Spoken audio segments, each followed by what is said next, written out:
Yeah, you see these marks are pretty visible for the driver, but you see that those two lines on the inside are also a reference. But that's a short zone. I mean, you look at that. He has not a lot of discretion. He has to go in that zone. Remember that, well, I shouldn't say remember, because a lot of folks probably have never heard the fact that, here, well, first let's take a look. Yeah, he goes exactly in that zone. Yep. It looked like it was early to us because he was almost in the turn. We usually see him restarting on the straightaways, but this track, like I said before, this start-finish line is really shifted towards turn 4. Well, you know, 2 or 3 weeks ago, there was a lot of controversy out in Phoenix, Arizona, and Kyle Busch was in the middle of that controversy. And I will promise you, he knows exactly where those lines are right now based on what happened a couple weeks ago. Yeah, you see this, there's your starting line right there. And it's just, you know, you can see it's not in the center of that front straightaway. Yeah, that's one thing I noticed, Andy. You look at the white start-finish line, folks, in a front straightaway, it's usually right in the middle of the front see it about right here. And it's been this way, Andy, for a long time. We just haven't caught it. I mean, a lot of drivers just don't catch it, but we've got these good aerial views. We see it. And when Kyle Busch took off earlier, you and I both said, man, I don't think everybody else was ready to go. He was. He was ready. All right, officials saying we're 2 laps from the restart here. Let me just mention the length of that restart zone. The rule of thumb that NASCAR officials use to determine it is whatever the speed limit of the track is in miles per hour times 2 in feet. So if the speed limit here is 40 miles an hour, then the restart zone would be 80 feet long. I didn't know that. Those 2 lines. Yeah, that's their formula, but it seems awful short here. It doesn't give the leader much discretion. He has to go in that zone. He can't go before the first one. He has to go by the second one. So and if he doesn't go by the second one, the single line, the guy on the inside can take off. And the green flag is coming out. The flagman is instructed to throw the green flag when the leader passes that zone. And the guy who's not leading that race, he won't get a penalty for that. Trevor Bayne started in 6th position. He's running back in 11th spot now. Dave? Trevor Bayne is a rising star in this series, Alan, and as such, he has some rookie stripes there, and this is the way that crew chief Jerry Baxter and Trevor saw the world after they got kind of bumped by Kevin Harvick. Hey, brother, one of these days, you'll be able to lay the wood to Harvick like that. He was getting all pissy because it was early in the race, but the roles will be reversed one of these days. Be a good time, man. Heck, he's the one sticking it in there like that, driving in like a maniac, getting into the corner. Yeah, definitely. You know how to, Trevor Bayne had a great qualifying run. Hopes to keep it up front there if he can just avoid those veterans. Talked about the young guys trying to get out there and race with the big ones. Trevor Bayne getting a break and a chance. Yeah, an interesting choice right here, though. Kyle Busch does choose that inside lane on this restart. I guess he feels like they got it cleaned up pretty well. Yeah, he's driving a car. He knows what he's doing. It's just from up here. I don't know if I do that. I wouldn't drive through it. I'd drive around it. Well, one thing about it, he's got a better view than anybody. Yeah, the way he's been restarting, he'll be able to choose his lane. Yeah, there he goes. He clears them. Yep. So now he can do what he wants.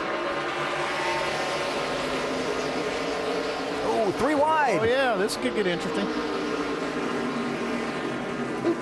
You see him kicking up a little bit of dirt down there. Yeah, The track's not totally clean yet. He got a little bit of grip, though. I mean, he didn't lose a lot. Not as much as I thought he would. Well, you got that right. Okay, NASCAR did a good job cleaning the place up because the guys are getting through it pretty good right now. So Reed Sorensen in that 32 through the 3 wide to 2nd spot. Keselowski back to 3rd. And Allgaier in the 12 who tried the 3 wide.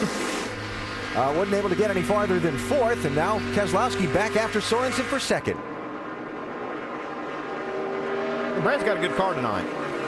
Saw that first run there. He was able to run Kyle Busch down after Kyle got a pretty good lead like we see he has now. He has about a 10-car length lead. I'll tell you, this brand new team that Keselowski's with, they've really got their act together. And I talk about this crew chief, Paul Wolf, a lot. I know you're probably getting tired of me saying that, but the guy's really lit this team up. He's been a veteran crew chief in the Nationwide Series. This guy won last weekend. A little controversy with the shock in the spring.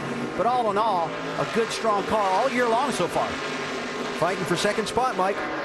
Yeah, and as Rusty was talking about, this is a relatively new team. I spoke with Paul Wolf this afternoon about that very aspect. He said they didn't even really get started on building this fleet until November after Homestead. Now they've got 12 cars. They're very competitive, but as good as they've been so far here in 2010, he expects better things because just now they've begun to build the baseline. They didn't have that back in February. And I want you to look there. These 2 cars have been racing each other side by side. They're running at least equal lap times and maybe a little faster than Kyle Busch. They've closed the gap just a little bit on him. You know, as the race goes on, Andy, down especially in turn 3 and 4, when I was driving the car, I used to always like the high side of that track. I always got more grip up there. seemed like I'd run harder off the corner. And if I got pitched down the bottom now like Keselowski is, man, that made it hard for me to get that straightaway speed I really wanted by the end of the front straightaway. Now, this is the kind of situation that makes you love Richmond, and at the same time, if you're a driver, frustrates you, because Keselowski, he can't use all the track and needs it from that bottom of turn 2, right? And Sorensen is able to keep him pinned down, and he can't finish the pass. Well, I really think if you change positions and the 22 was on the outside, he'd be running faster.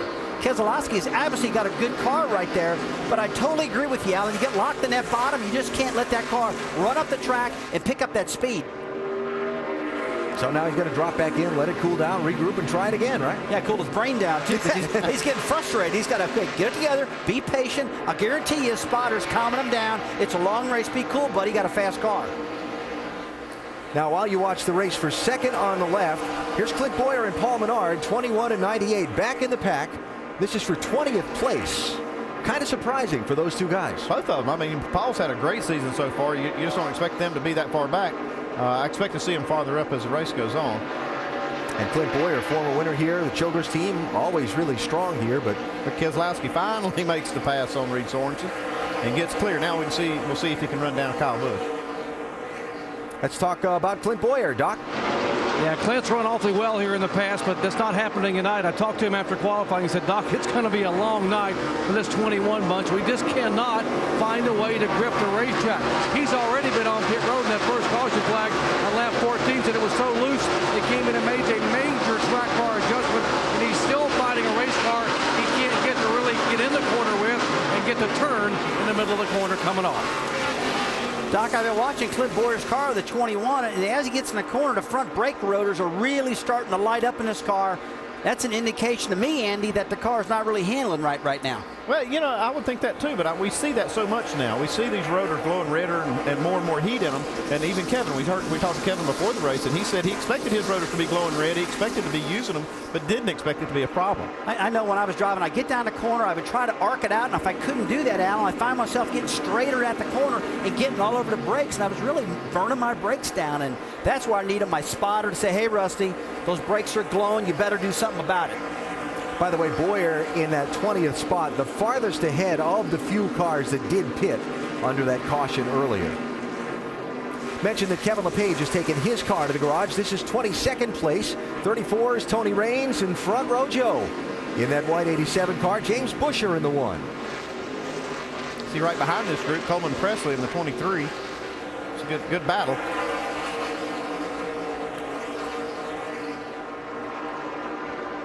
All right, so while they're knocking around there, here's Reed Sorensen trying to hang on to third spot. And those Penske Dodges, boy, they've been strong this year. All year long. I mean, we talked to Justin Allgaier a couple weeks ago, and it's like a light switch went off from the performance he had at the end of last year to now.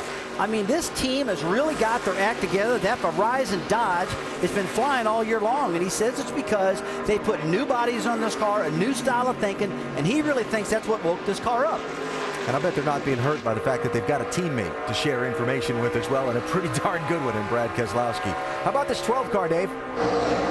You know, that is one thing that crew chief Chad Walter told me about these two teams, the 12 and the 22. He said it's eerily good how well these two teams work together. I've been in this situation before, and they work well, but I've never seen anything like the 12 and the 22 with Paul Wolfe, the crew chief. So they're working well together. The drivers are competing against each other, and it's really showing up in their performance. Allgaier knocking around behind Reed Sorensen here, trying to get that third spot from him. And again, there's that spot, turn 2, get underneath him, but can't get by him. Okay, look right here up front, boys. This 22 car is running down Kyle Busch. Let's close that gap quite a bit. About a tenth faster the last 2 or 3 laps in a row. Yeah, and in my eyes right now, this track has went through a transition now. Now it's about completely dark here in Richmond. The track has cooled down a lot, and every time it cooled down when I was driving, I always got better grip. I could run different lines on the track. It wasn't as slippery, and the car always handled a little bit better. So Allgaier not yet able to complete the pass on Sorensen for third. Keselowski running down Kyle Busch for the race lead. And we have put 50 laps of the 250 distance on the board. And by the way, Kevin Harvick's car, pretty lumpy. He's moved up to 5th. Looking pretty good. Watch that 33 car coming to the front. Still early in the going tonight here in Virginia's capital city.